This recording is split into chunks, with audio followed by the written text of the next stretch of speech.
Howdy, fellow tubers. I'm back. Sorry it took so long. Life stuff happened. And some of the games on this list are super old and a pain to record.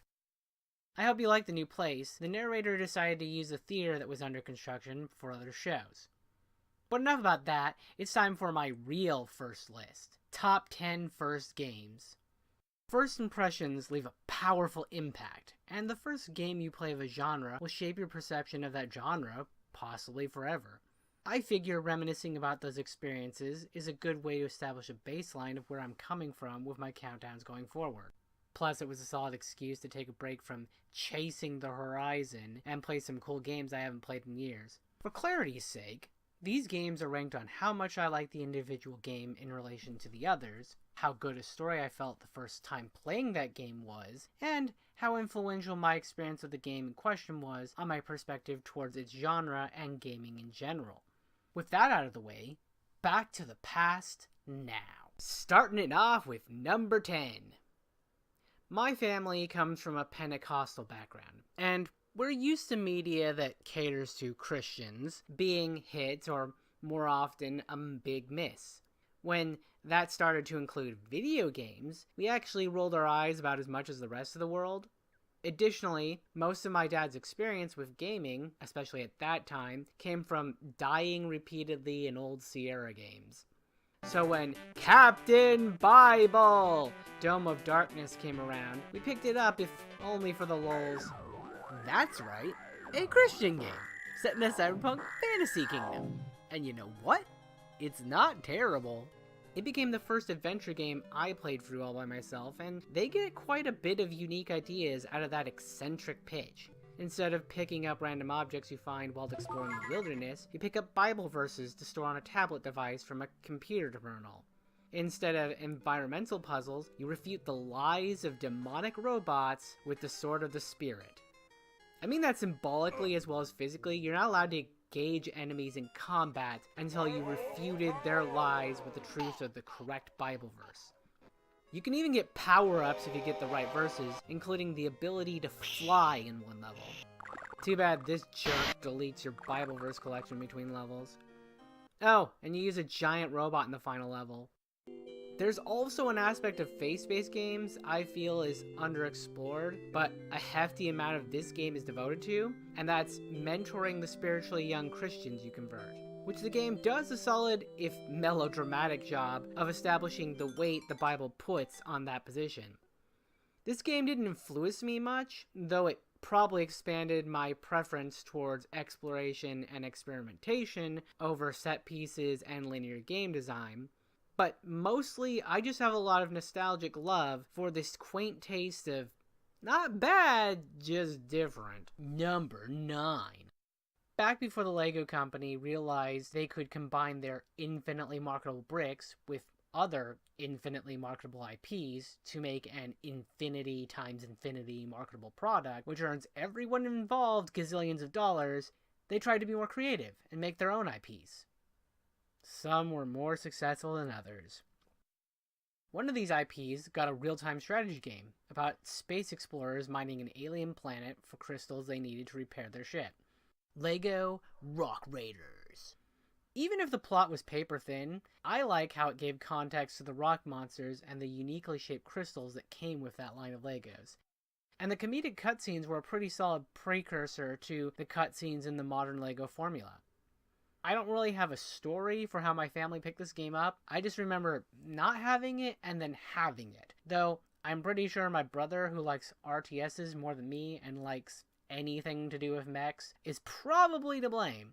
Mechanically, the game was a very beginner-friendly RTS, minimizing the amount of combat to focus on resource gathering and exploration, while teaching a very basic understanding of RTS controls. I don't usually play RTSs, but it came in handy when I started to socially play Dota and League of Legends. The real highlight for me, though, was the mining, resource gathering, and building loop of digging out of space, cleaning up the rubble, and building a structure/path in its place. Admittedly, the game didn't have the customizable structures other LEGO games like Worlds offers now, or Racers offered even back then, but it satisfied a desire for resource management influenced building that wouldn't be more satisfied until Minecraft came along. And it's a loop I wish more LEGO games would embrace. Number 8, dude. You know, I'm not really that old, but societal change moves swiftly in this age. And kids today will never understand the magic of a video rental store. My family used to go to Premiere Video on Friday night for 5 movies for $5 for 5 days. And in addition to several down the rabbit hole TV shows and movies, this is how me and my brothers played a lot of games we were interested in when we were kids. Like many others, one of the games we came back to so often we might as well have just bought it was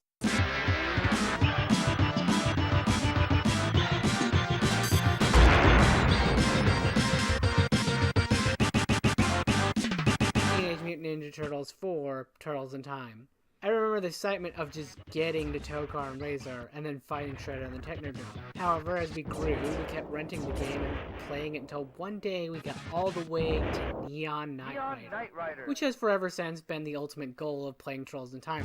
I mean, eventually we went on to fight Krang and get pwned by Super Shredder, but just getting to that stage used to be such a milestone. Plus the music, the novelty of the hoverboards, and the relative ease of the level felt like such a reward for having come so far.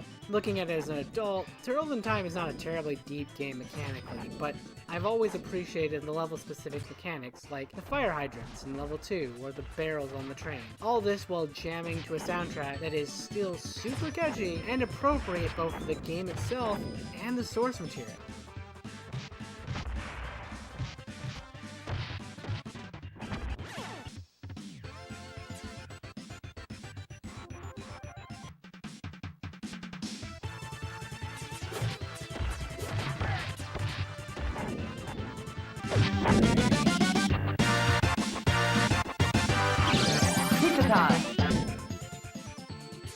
For me, the legacy of Turtles in Time is not the beat-em-up gameplay or the co-op. It's my standard for licensed properties.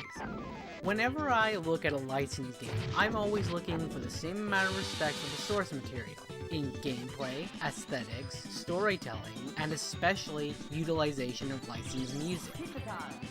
I'm looking at you, Mr. I'm too good for Disney's iconic inspirational songs, but I can spam One Winged Angel. That's enough. Number 7. Way back when I first started gaming, I didn't have experience with a lot of genres. I was introduced via arcade classics and whatever the heck Carmen Sandiego is.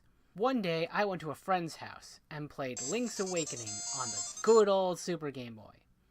I started playing from the beginning through the town and the forest, but I couldn't figure out how to get into the first dungeon. So I played my friend's later game save with Rock's Feather and the Bracelet. After getting used to not being able to jump or lift rocks, it felt like a massive leap in mobility and freedom. Suddenly, I wasn't just walking left to right through an obstacle course, I was exploring a world, talking to owls, and fighting monsters. The war of attrition against the time limits and the live system that had been rigged in the game's favor for as long as I could remember was now mostly in my favor.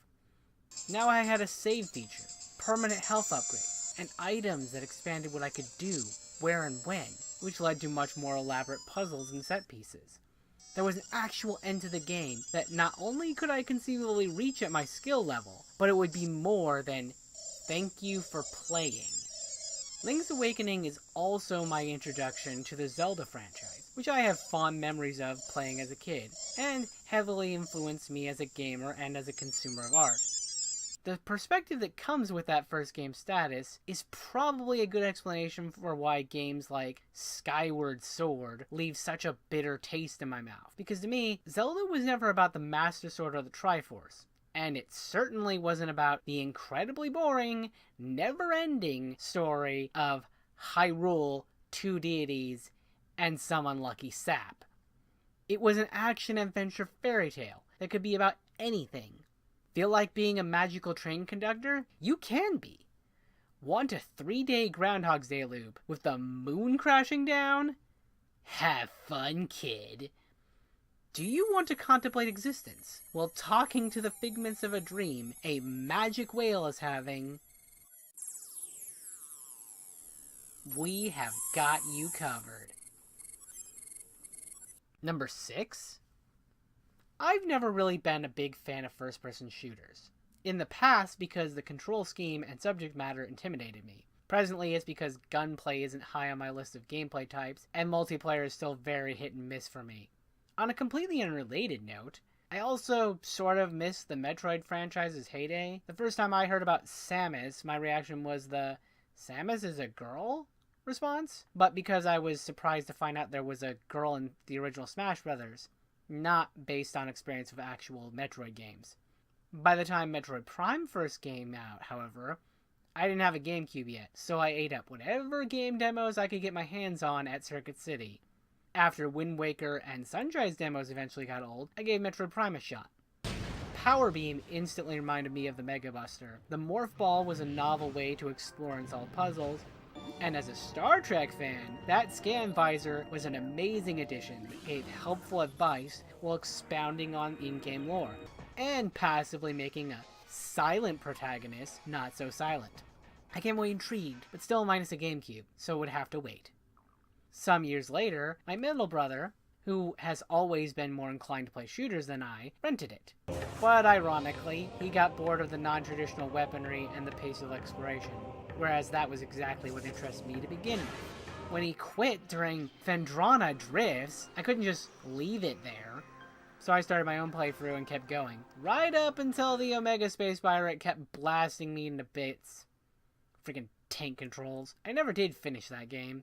Metroid Prime introduced me to the Metroidvania genre's semi-open level design, and the story the player finds for themselves, instead of the game demanding the player go to specific places in a specific order. Huh. It demonstrated how mixing up genre mechanics and presentation can make even first-person shooters more than just competitive multiplayer reflex content. And without playing that game first, I never would have played Borderlands, BioShock, or Portal. All in all, pretty worth it. Number 5. For as long as I can remember playing games, I can also remember wanting to make my own. So when I saw Extended Play talking about the Elder Scrolls 3 Morrowind's modding support and the ability to make your own spells in-game, I was like, yes, please and thank you. I remember how it was so amazing and required more power than our PC had at the time. So when I asked for it as a birthday present, my dad, who's the kind of tech nerd who enjoys building PCs more than he likes using them, was all on board to make an awesome computer as family bonding. Then the day finally came, and when I stepped off that boat into Sea Danin, I quickly realized this game was the biggest, most open game I have ever played. I had to find a new rhythm for my exploration because of my newfound freedom, but it wasn't long before I was having a blast, flying across Tamriel at blinding speed, taking on the role of the Neverine, and fighting a pretty cool final boss. I still find pride in beating Daggerfur without cheats, because my younger brother attempted to do so without following the story, and even with cheats, he had no idea how to hurt him. Despite all that, the aftermath of playing the game was a mixed bag. On the one hand, the alchemy system was where I discovered my love for crafting. I could fly. Characters had more than 1 or 2 lines of dialogue. I could fly. The enchanting spellcrafting system lets you create custom spells for any challenge, and have I mentioned that I really like being able to fly in Morrowind. Unfortunately, on the other hand, I didn't yet have the mindset to appreciate gameplay balanced with role-playing in mind. The leveling system, though fun and versatile, is really stressful if you don't meticulously plan things out. The lack of environmental interaction was and is a major disappointment with the franchise, and my lack of experience with internet communities, combined with my even more non-existent coding skills, dampened my desire to put in the effort to make mods. All of that seesawing to express that while I enjoyed Morrowind, the things that didn't gel with me about it led to a dismissive attitude in relation to sandbox titles for years to come. I only played Oblivion up to the first Oblivion Gate, and to this day I haven't touched Skyrim. Now the discovery of Minecraft has led me to appreciate games explored through self-motivated projects, and with a new appreciation for what personal role-playing can add to a game's experience, I'm planning to give the Elder Scrolls games another shot. But even when my appreciation for sandbox titles was at its lowest, I still realized Morrowind and the other Elder Scrolls games set a standard for scale, combined with density and attention to detail, that few games match. Number 4... My memory's a bit hazy for early childhood, so I can't be entirely sure which arcade game I played by myself first. It could have been any of the PC versions of Asteroids, Tempest, or Centipede. This entry, however, takes the spot because those games have left a relatively shallow impact on my gaming tastes and my life as a whole. Besides, if you ask me between those three and my next pick, which one I want to play, the answer is a resounding Tetris. Yep, good old stack and pack. What's interesting is that this wasn't Tetris as most from my generation know it. I first got started with Radio Shack Stack Challenge, i.e. off-brand handheld Tetris. I used to play it at my grandparents' house, and it has this distinct honor of being one of the small handful of video games I've gotten my grandpa to play. It was a common sight for many years at my grandparents' house when there was a lull in the day for someone to be trying to beat the high score on the thing, until it died. Fortunately, I managed to sniff it out on eBay a few years later and got my grandpa a replacement as a Christmas gift. Since then, I've played more traditional incarnations of Tetris, as well as other stacking games, and Tetris is one of the few arcade games I still regularly return to. Like I said when talking about Link's Awakening, arcade games are wars of attrition. Even if you're good enough to reach the kill screen, that's the game losing to your pure awesomeness. For us mortals, the war is a marathon of how long can you survive before you run out of extra tries. The arcade games I respect and enjoy the most are the ones that have more than one degree of failure, and change the dynamics of the game as you play. In Tetris, there's no live system, and rather than being an absolute strike against your count of tries before a game is over, a misplaced block is just another challenge to overcome. It might even be a happy accident that works better with the oncoming pieces than what you had intended. Organizing the blocks as tightly as possible to keep making lines also appeals to my OCD a lot more directly than shoot at some dudes until you die, or even keep this ball from falling while you destroy these blocks. Playing Tetris from an early age probably spoiled me, as it gave me high standards for arcade-like experiences and minigames present in larger adventure games. I expect the versatility, longevity, and polish of Tetris, and anything less will leave me at least a little unsatisfied. Number 3, yup. During the mid to late 90s, my family lived in Germany. Between the whole homeschooling thing, the fact that I had yet to discover the internet, and the only English cable available for 2 of those years being the UK's Cartoon Network, I wasn't exactly up to date on developments in the industry, or pop culture in general. I only even knew Super Mario 64 was a thing because I saw it at a babysitter's house. And I didn't really understand the concept of next-gen consoles yet. It shouldn't be a surprise then that when I returned to my hometown, walked into a toy store that had a playable demo of Banjo-Kazooie's first level to muck about in, I would remember it as a magical experience. At the time, all I really got to do was mess around with the Invincible Bull and deal with the Donkey Kong Country references, but that, combined with the idea of a bear who wears a bird on his back to fly, were enough to forever cement that game as a classic in my mind. The level themes admittedly fall into Grass World, Desert World, Ice World boss territory, but those levels are so densely packed and full of personality that it doesn't matter as much. Most of the collectibles have eyes and talk to you in glorious rhyme scheme. Each corner of every world is built out of iconic set pieces that are as rewarding to explore for the sake of exploring as the sum of the resources acquired along the journey. Which is crazy, because those collectibles include one of the best risk-reward flight mechanics I've seen in any platformer, and on-demand invincibility. Even the collectibles required to open levels and journey deeper into the witch's lair function more like a currency than a flat level to achieve, with the added feature of not booting the player from the level, stunting exploration in the way that the 3D Mario games used to. Finally, just when you thought you'd seen everything worth seeing, the game makes you play a board game, quizzing you about how closely you are paying attention to every detail in the game. Collectathon platformer is one of my absolute favorite genres, and Banjo-Kazooie heavily influenced that perspective. I grade other games of entirely different genres on whether their characters are as charming, their collectibles as useful, and their levels as iconic and memorable. Number 2. For the record, the first non-PC console my family owned was the Super Nintendo Entertainment System, and with it came Super Mario All-Stars.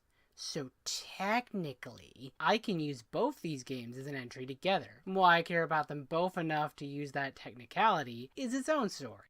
Way back in my earliest gaming memories, my family's next door neighbor was awesome and let me play his NES version of Super Mario Bros. 3.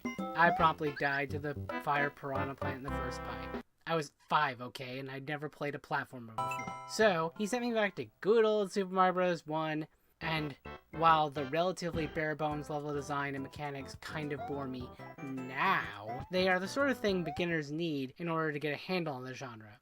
I still died on level 1 too, but hey, progress.